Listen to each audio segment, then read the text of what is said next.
আসসালামু আলাইকুম, শুভ বিকেল। সুপ্রিয় বন্ধুরা, এখন আমরা জানার চেষ্টা করব সৌরজগৎ। সৌরজগতের ইংরেজি হচ্ছে সোলার সিস্টেম।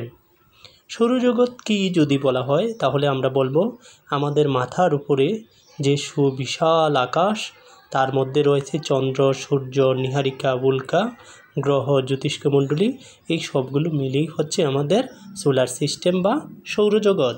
সৌরজগতের গ্রহ কয়টি? সৌরজগতের গ্রহ হচ্ছে 8টি।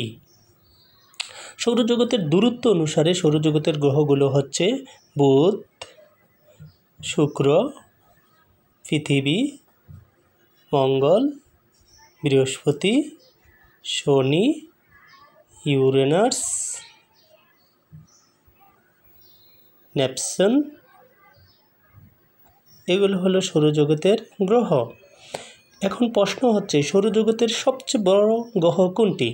আমরা যদি বলি সবচেয়ে বড় গ্রহের নাম হচ্ছে বৃহস্পতি, সবচেয়ে বড় গ্রহ। আর সবচেয়ে ছোট গ্রহ হচ্ছে বুধ, সবচেয়ে ছোট হচ্ছে বুধ, সবচেয়ে ছোট হচ্ছে এই বুধ হচ্ছে সবচেয়ে ছোট। আর বলে রাখা ভালো, পৃথিবীর সৌরজগৎ থেকে তৃতীয় যে দূরত্ব রয়েছে পৃথিবী, এই পৃথিবী হচ্ছে একমাত্র মানুষের বসবাসযোগ্য। তাছাড়া মঙ্গল গ্রহে মানুষ বসবাস করতে পারবে কিনা সেই সব নিয়ে আলোচনা চলছে। আর সৌরজগতের সবচেয়ে বেশি শনি গ্রহের হচ্ছে সবচেয়ে বেশি উপগ্রহ রয়েছে। তো ধন্যবাদ সবাইকে।